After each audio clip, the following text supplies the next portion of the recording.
એક સમયે શ્રીહરિ, મૂળજી બ્રહ્મચારી અને નિષ્કુળાનંદ સ્વામી સાથે વિચરણ કરતા થકા નાયિકાથી મૂળી પધારી મંદિરની વાડીની આથમણી બાજુએ ધોળે ખડકે નાહીને ભોળાજીની વાડીમાં ખળા સોંસરવા થઈને ઉતાવળી ચાલે ચાલ્યા. તે સમયે વાડીમાં નથુ કોઠિયા કોષ હાંકતા હતા. તેણે શ્રીહરિને આઘેરાથી ઓળખા નહીં એટલે નેજવા માંડીને જોવા માંડ્યા. એટલામાં તો શ્રીહરિ સાવ નજીક આવી ગયા. તે નથુ કોઠિયા શ્રીહરિને ઓળખીને દોડતા જઈને દંડવત પ્રણામ કર્યા. શ્રીહરિને વાડીમાં રોકીને લીમડાના છાંયડે ઉતારો કરાવ્યો. ચોફાળને બેવડો બિછાવીને શ્રીજી મહારાજને એ ઉપર વિરાજમાન કર્યા. શ્રીહરિને તરસ લાગી હશે એમ વિચારીને મૂળજી બ્રહ્મચારી પાણી ભરવા કૂવે ગયા. પણ પાણી કૂવે ઊંડું હોય સિંચણની દોરી ટૂંકી પડી. મૂળજી બ્રહ્મચારીએ સાદ કરીને મહારાજને કહ્યું કે મહારાજ, આ કૂવે જળ બહુ ઊંડું છે ને સિંચણની દોરી આમતી નથી. તે સુણીને શ્રીહરિ ત્યાંથી ઊભા થઈને મૂળજી બ્રહ્મચારીની પાસે કૂવે આવ્યા ને થાળામાં ઊભા રહીને કૂવામાં દ્રષ્ટિ કરી. ત્યાં તો કૂવો જળથી છલોછલ ભરાઈ ગયો. કૂવામાં પાણી છલકાવા માંડ્યું. શ્રીજી મહારાજે ત્યાં કૂવાના થાળામાં બેસીને જ કમંડળું ભરી ભરીને સ્નાન કર્યું. નાહીને કોરી ધોતી પહેરીને આંબલીના ઝાડ નીચે ચોતરા ઉપર વિરાજમાન થયા. એ સમયે કોષ હંકાવતા હતા એ નથુ કોઠિયા આવ્યા.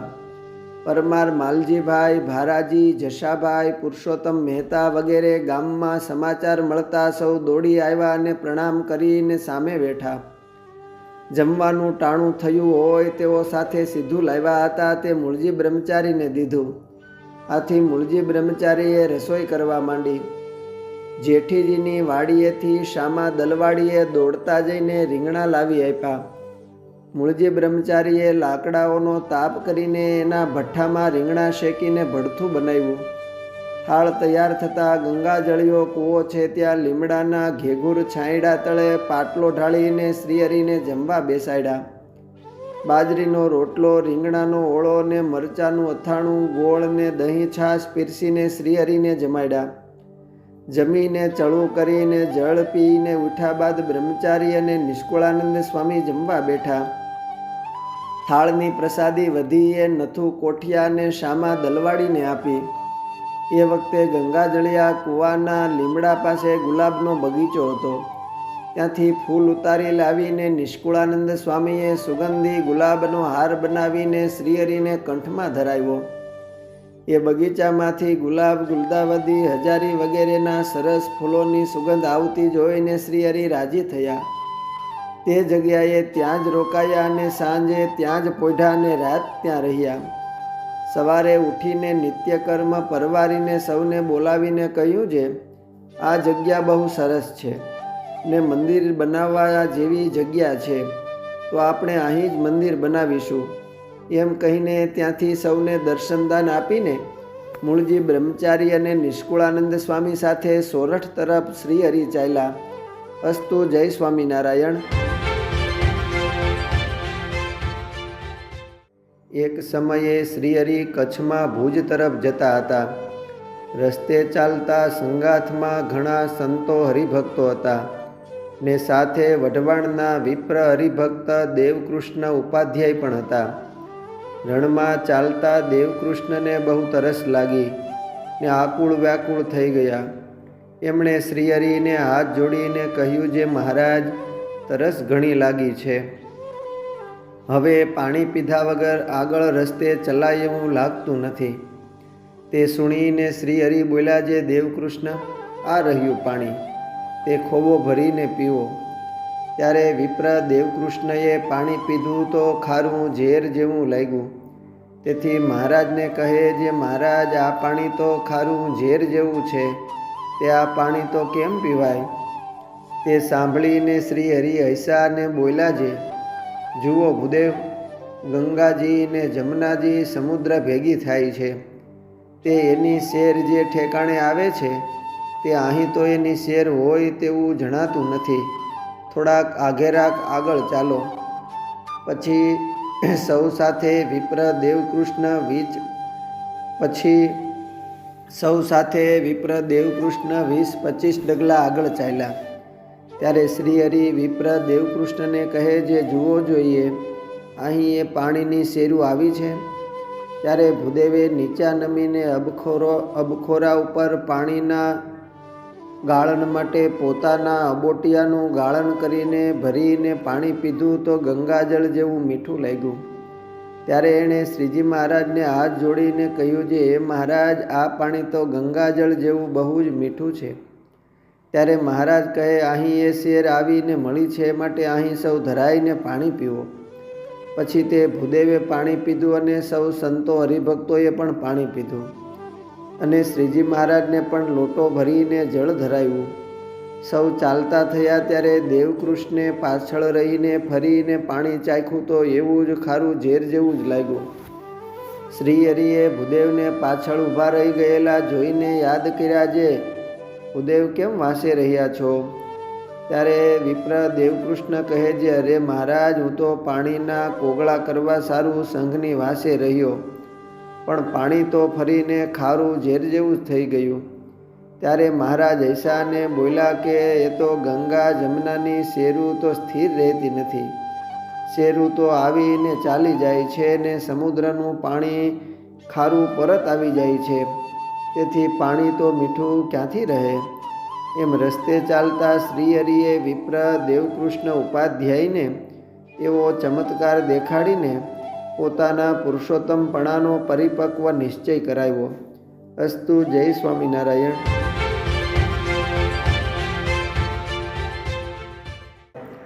શ્રીહરિના પરમ ભક્ત એવા ગામ ભાડેરના રાજા પ્રતાપસિંહજીના બેન જાંબા મૂળી ગામે સાસરે હતા. આ જાંબા કોઈ પૂર્વના અતિ મુમુક્ષુ અને પરમ મુક્ત હતા ને તેઓ સમાધિનિષ્ઠ પણ હતા. શ્રીજી મહારાજ વિચરણમાં ભાડેર ગામે અવારનવાર પધારતા, તેથી તેઓ શ્રીહરિના દર્શનને સેવાના ખૂબ મહિમાવાન હતા. એક વખતે શ્રીજી મહારાજ પગપાળા કચ્છ દેશમાં જતા હતા. સાથે પોતાના દોઢપાળા એવા ઇંગિતજ્ઞ સેવક બોટાદના મોનજી જોશી હતા. એમને સાથે લઈને ચાલ્યા તે ગામ લોયા પધાર્યા. ત્યાંથી ચાલ્યા તે સાયલા થઈને સાંજ પડતા સુધીમાં મૂળી ગામે પધાર્યા. સાથેના સેવક મોનજી જોશીના બહેન અને દીકરી બેઉ મૂળી ગામમાં જ સાસરે હતા. આથી મોનજી ભગત કહે કે મહારાજ, અહીં મૂળીમાં મારી દીકરી સાસરે છે, તેને ઘેર ઉતારો કરીએ. ત્યારે શ્રીહરિ કહે કે આપણે દીકરીના ઘરનું અન્ન ન ખવાય. તે સુણીને મોનજી ભગતે હાથ જોડ્યા ને બોલ્યા કે મારા જમાઈનું નામ મહાદેવ છે, એને ગામમાં ઘણાય ગરાસિયા યજમાન છે, માટે આપણે દીકરીના ઘરે જમવું પડે એમ નથી. એમ કહી બેઉ ચાલતા ચાલતા ગામમાં આવ્યા અને હરિભક્ત કેશાભાઈની વાડીમાં બંગલે ઉતર્યા. શ્રીહરિએ કેશાભાઈને કહ્યું, છે કોઈને વાત કરશો નહીં, અમારે કાલે સવારે વહેલા જ નીકળી જવું છે. એમ કહીને મોનજી ભગતની દીકરી બેનબાને ગામમાં દરબારગઢમાં જાંબાને સમાચાર દેવા સારું મોકલા. દીકરી બેનબાએ દરબારગઢમાં આવીને જામબાને કોઈ ન જાણે એવી રીતે વાત કરી. શ્રીહરિ પધાર્યાના સમાચાર મળતા જ જામબા તો અતિ હરખ ગેલા થઈ ગયા. શ્રીહરિને જમાડવા માટે પોતે તુરત જ થાળ તૈયાર કરાવીને કોઈ જાણે નહીં એમ બેનબા પાસે થાળ ઉપડાવીને પોતે મુખવાસ અને 100 રૂપિયા રોકડા ચરણે ધરવા સારું લઈને કોઈ જાણે નહીં એમ રાત્રિના અંધકારમાં કેશાભાઈના બંગલે પધાર્યા. શ્રીહરિને ચરણે પંચાંગ પ્રણામ કરીને અતિ ભાવે કરીને થાળ જમાડ્યો. શ્રીહરિ જમી રહ્યા એટલે પોતે પ્રાર્થના કરી કે મહારાજ, આપ રોકાવો તો અતિ સારું, સૌને બહુ ભાવ છે. તે સુણીને શ્રીહરિ હૈસાને બોલ્યા કે જામવા, તમને છાની ખબર કરી ને તમે આમ કહો છો, હવેથી તમને વાત નહીં કરીએ. ત્યારે જાંબા હાથ જોડીને કહે કે મહારાજ, જેવી આપની મરજી, પણ અમારા ઘરે તો આપ રોકાવો તો અમને વધારે સુખ મળે. એમ કહીને પોતે 100 રૂપિયા રસ્તામાં ખર્ચી વાસ્તે ચરણે મેલાને હાથ જોડીને મહારાજને કહે કે પ્રભુ, વળતા પધારજો, મારે ઘેર આપ 1 માસ છાના રોકાવો એવો સંકલ્પ છે. ત્યારે મહારાજે એ બાઈનો ભાવ જાણીને વર આપતા કહ્યું છે, તમારો ભાવ છે તો 1 મહિનો કોઈ ન જાણે એમ રોકાવા આવીશું. એમ કહીને શ્રીહરિ પોઢા અને જામબા પોતાના દરબારગઢમાં પરત આવ્યા. સવારે વહેલા ઉઠી નિત્યક્રમ પતાવીને શ્રીહરિ ભુજ તરફ જવા ચાલ્યા. કચ્છમાં વિચરણ કરીને પરત આવતી વેળાએ શ્રીહરિ 1 મહિનો છાના વેશે જામવાને ઘેર રહ્યા અને અતિ અલભ્ય લાહવો દીધો. જામબા પણ શ્રીહરિને દરરોજ થાળ કરીને જમાડે ને એમની ભક્તિને આધીન પ્રભુ દરરોજ એમના થાળ જમતા. એમ 1 મહિનો રોકાઈને ગઢપુર પધાર્યા. જ્યારે જામબા એમના ઘરે મંદિરમાં ઠાકોરજીને થાળ ધરાવતા ત્યારે એમનો ભાવ જાણીને શ્રીહરિ દિવ્ય રૂપે થાળ જમવા પધારતા. ક્યારેક ગુલાબ કે સુગંધી વગેરે આપી જતા. ક્યારેક જમવાના થાળનું મોડું થાય તો મંદિરમાં મૂર્તિ બોલી ઉઠતી કે અમને ભૂખ લાગી છે, જલ્દી જમવાનું લાવો. ત્યારે બીજી બાઈઓને પણ ઘણું અચરજ થતું. એક સમયે ધનુર્માસમાં વહેલી સવારે ઠાકોરજીની આરતી થઈને જામબાને નીંદર આવી ગઈ. તો ઠાકોરજીએ જગાડીને કહ્યું, જે હજુ કેમ સૂતા છો? જાગો, થાળનો વખત થયો, અમને બહુ ભૂખ લાગી છે.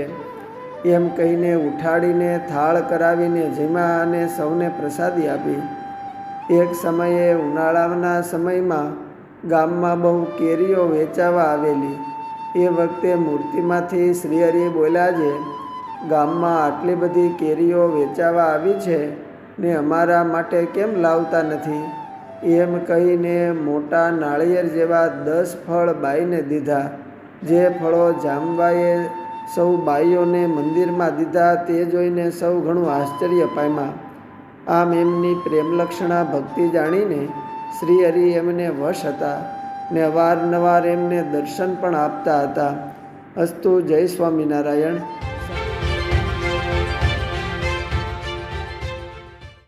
જૂનાગઢના જોગી સદગુરુ મહાપુરુષદાસ સ્વામી જ્યારે નાના હતા ત્યારે પૂર્વાશ્રમમાં એમનું નામ રામજી હતું.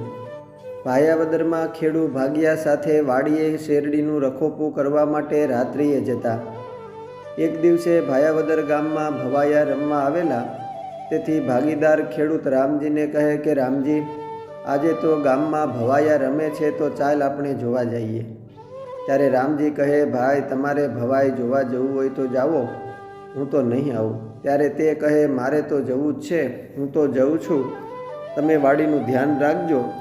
એમ કહીને તે ખેડૂત તો ભવાઈ જોવા ગામની ભાગોળે ગયો. નાનકડા રામજી જોશી તો પલાઠી વાળીને એકાગ્ર મન કરીને શ્રીહરિનું ધ્યાન કરવા લાગ્યા. સમય થતાં ધ્યાન સમાપ્ત કરીને જાગૃત થયા. નેત્ર ઉઘાડીને જોયું તો તેમને શ્રીહરિના પ્રત્યક્ષ દર્શન થયા. એટલે એમણે શ્રીહરિને દંડવત કર્યાને કહ્યું કે મહારાજ, આવી અંધારી રાત્રિમાં ખેતરે આપ કૃપા કરીને દર્શન દેવા પધાર્યા, તે તો બહુ જ કૃપા કરી. શ્રીહરિ કહે કે તમે અમારી આજ્ઞા પાળો છો અને અમારું ચિંતન કરો છો, તેથી તમારી ઉપર અમે ખૂબ જ પ્રસન્ન છીએ. અને જે અમારી આજ્ઞા પાળે છે અને અમને સંભાળે છે તેને અમે પણ સદાય સંભાળીએ છીએ અને કાયમ તેની સાથે જ રહીએ છીએ. આમ કહીને દિવ્ય દર્શન દઈને અદૃશ્ય થયા અને રામજી અતિ રાજી થયા. રામજી જોશી સત્સંગમાં અતિશય શ્રદ્ધા હતી. જ્યારે પોતાના ગામમાં સંતો આવ્યા હોય ત્યારે તેઓ સંતોની કથા વાર્તા સાંભળવા પહોંચી જ જાય. મોટા સંતનો સમાગમ કરવા તો તેઓ જૂનાગઢ, વડતાલ વગેરે દૂરના સ્થળોએ પણ પહોંચી જતા. એક વખત સમાચાર મળ્યા કે અક્ષરમૂર્તિ ગુરુદેવ ગુણાતીતાનંદ સ્વામી અને વૈરાગ્યમૂર્તિ નિષ્કુળાનંદ સ્વામી ભાયાવદર પધારે છે. આ સમાચાર સાંભળીને તેઓ પોતાનું ઘરકામ છોડીને સંતોને ગામમાં સામૈયું કરીને તેડી લાવવા સારું ભાયાવદર ગામના સીમાડા સુધી સામઈ ગયા. સંતોને મળીને તેમને દંડવત પ્રણામ કરીને આદરપૂર્વક ગામમાં લાવ્યા અને થોડા દિવસ રોકીને કથા વાર્તાનો લાભ લીધો. એ જ રીતે એક વખતે તેમને સમાચાર મળ્યા કે ગોપાળાનંદ સ્વામી જૂનાગઢ પધાર્યા છે. એટલે રામજી જોશી તો તરત જ પોતાનું કામકાજ છોડીને સ્વામીનો સમાગમ કરવા ભાયાવદરથી જૂનાગઢ પહોંચી ગયા. ત્યાં 10 દિવસ રોકાઈને સ્વામીની કથા વાર્તાનો અને સત્સમાગમનો અલભ્ય લાભ લીધો. જ્યારે જ્યારે સંત સમાગમ કરવા આવે ત્યારે પણ ધર્માદાનું કે મંદિરનું ખાવું નહીં એવો તેમનો નિયમ હતો. તેથી તેઓ ગામમાં જઈને વેચાતા સીધું સામાન લાવીને અથવા પોતે બ્રાહ્મણ જ્ઞાતિના હોવાથી ભિક્ષાવૃત્તિ કરીને સીધામાંથી હાથે રસોઈ બનાવીને જમતા. એક વખત રામજી જોશી સદગુરુ ગોપાળાનંદ સ્વામીની કથા વાર્તા સાંભળવા માટે વડતાલ ગયા ને ત્યાં 4 મહિના રોકાઈને સ્વામીની કથા વાર્તા સાંભળી અને તેમના સગા તેમને તેડવા આવ્યા. ત્યારે તેઓ તેમના ગામ ભાયાવદર આવ્યા. એક વખત ધોલેરા દર્શન કરવા ગયા. ત્યાં 5 દિવસ રોકાઈને નિષ્કુળાનંદ સ્વામીની કથા વાર્તા સાંભળી મંદિરના કામમાં સેવા કરીને નિષ્કુળાનંદ સ્વામીને પ્રસન્ન કર્યા. તેમજ ખંભાત મંદિરમાં પણ પૂજારી તરીકે 1.5 મહિનો રહીને દેવની સેવા કરેલી. એક વખતે તેઓ ભાયાવદરથી વડતાલ જવા નીકળ્યા. ચાલતા ચાલતા ખંભાત આવ્યા ને ત્યાંથી વડતાલ આવ્યા ને દર્શન કરીને ગોપાળાનંદ સ્વામીના દર્શને ગયા ને કહ્યું કે હું આપનો સમાગમ કરવા આવ્યો છું. સ્વામી કહે, બહુ સારું. એમ કહીને તેમના ઉતારા પાણીની વ્યવસ્થા કરાવી. એ વખતે રામજી 4 મહિના સુધી વડતાલ રોકાયા અને ગોપાળાનંદ સ્વામીનો સમાગમ કર્યો. આ વખતે તેઓ ગામમાંથી બાજરાનો લોટ વેચાતો લાવી તેની બાટી બનાવીને જમી લેતા અને સ્વામીનો સમાગમ કરતા. આમ 4 મહિના સંત સમાગમ, દેવદર્શન અને માંદા સંતની સેવા કરીને સ્વામીને બહુ પસંદ કર્યા હતા. અસ્તુ. જય સ્વામિનારાયણ.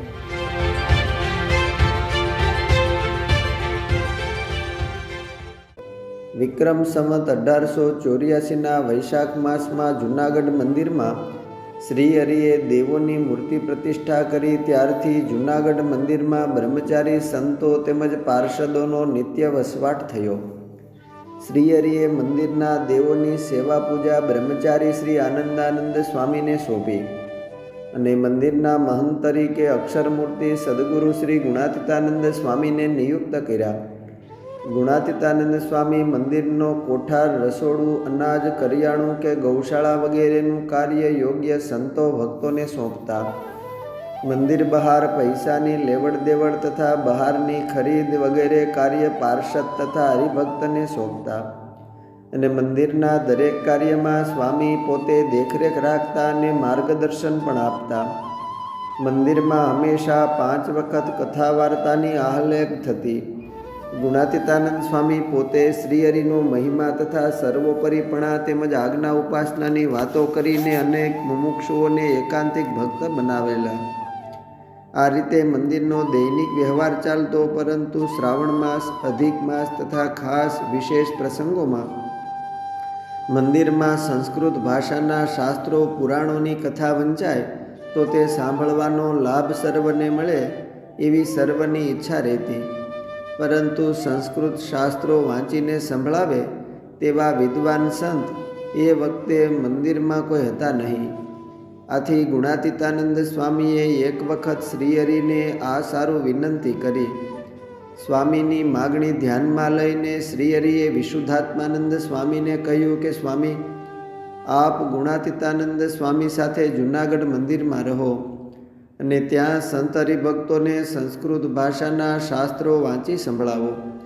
શ્રીહરિની આજ્ઞાથી વિશુદ્ધાત્માનંદ સ્વામી જૂનાગઢ આવ્યા ને લાંબો સમય સુધી જૂનાગઢ મંદિરમાં રહીને સંસ્કૃત કથાઓ વાંચીને સંત હરિભક્તોને કથા વાર્તાનો લાભ આપતા. વિશુદ્ધાત્માનંદ સ્વામી બહુ સારા કથાકાર હતા. શ્રીમદ ભાગવત પુરાણ તથા અન્ય સંસ્કૃત શાસ્ત્રોની કથા સુંદર રસાળ શૈલીમાં વાંચીને શ્રોતાઓને રસબોળ કરી દેતા. તેઓને પુરાણ, ધર્મશાસ્ત્ર, સાહિત્ય, નીતિ વગેરે વિવિધ વિષયોના આશરે 2000 શ્લોકો કંઠસ્થ હતા. શ્રાવણ માસ, અધિક માસ તથા ખાસ ઉત્સવ પ્રસંગોમાં જૂનાગઢ મંદિરમાં તથા ઉના, માળિયા, માણાવદર, ગોંડલ, મેંગણી વગેરે ગામોમાં સંસ્કૃત કથા વાંચવા જતા અને ત્યાં કથા વાર્તા કરીને સંતો હરિભક્તોને પ્રસન્ન કરતા. ગુણાતીતાનંદ સ્વામીના શિષ્ય પુરાણી રઘુવીર ચરણદાસજીને સંસ્કૃત વિદ્યાનો પ્રાથમિક અભ્યાસ સદગુરુ શ્રી વિશુદ્ધાત્માનંદ સ્વામીએ કરાવેલો. એક વખત ગુણાતીતાનંદ સ્વામી સાથે વિશુદ્ધાત્માનંદ સ્વામી મેંગણી ગયા. મેઘણી દરબાર માનભા બાપુ હંમેશા સમય પ્રમાણે કથા વાર્તા સાંભળવા નિયમિત આવતા અને વિશુદ્ધાત્માનંદ સ્વામી તથા ગુણાતીતાનંદ સ્વામી તેમને કથા વાર્તા સંભળાવતા.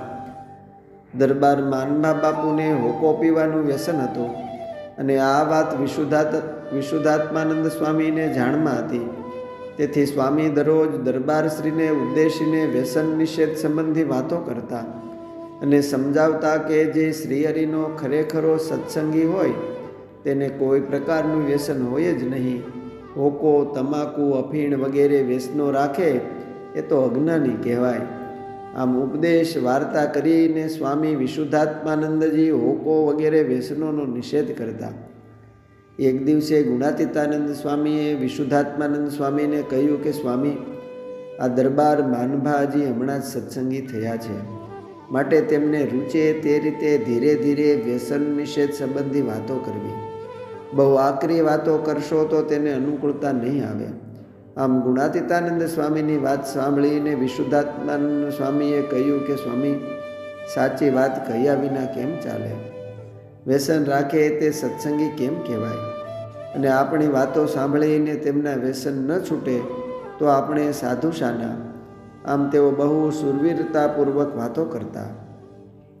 વિશુદ્ધાત્માનંદ સ્વામી પોતાની ઉત્તરાવસ્થામાં વડતાલ મંદિરમાં જઈને રહ્યા હતા અને સંવંત 1914ની સાલમાં વડોદરા મંદિરમાં જ તેઓ અક્ષરવાસી થયા અને શ્રીહરિના ધામમાં પધાર્યા. અસ્તુ. જય સ્વામિનારાયણ.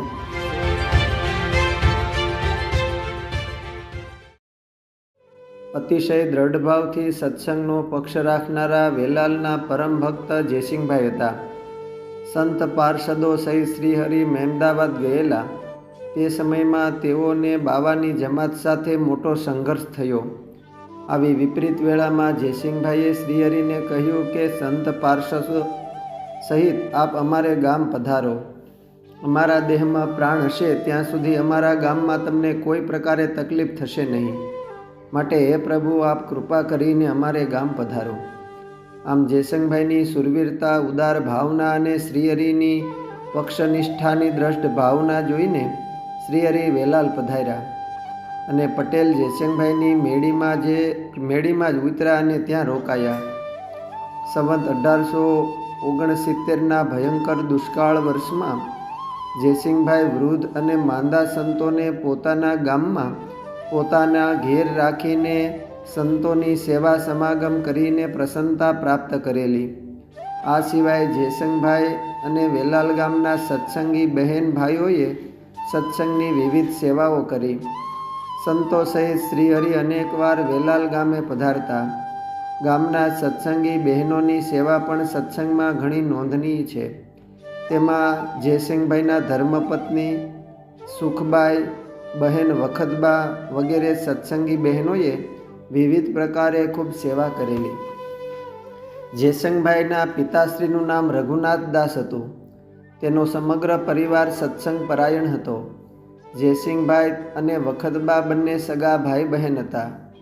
જૂના જમાનામાં બાળ લગ્નની પ્રથા હોવાથી વખતબાના લગ્ન બાલ્યાવસ્થામાં થયેલા અને લગ્ન થયા ત્યાર પછીના થોડા જ સમયમાં વખતબા વિધવા થયા. વખતબાએ પોતાના વૈધવ્યને સાર્થક કરવા માટે પોતાનું જીવન વ્રત, તપ, જપ અને ભગવાનની ભક્તિમય બનાવી દીધેલ. પોતાના ગામમાં શ્રીહરિ અને સંતો હરિભક્તો આવે તે સર્વની આદરભાવથી સંભાવના કરતા. વખતબા વિવિધ રસોઈઓ કરાવીને શ્રીહરિ અને સંતોની ખૂબ સેવા કરતા. એક વખત મહારાજ વેલાલ પધાર્યા.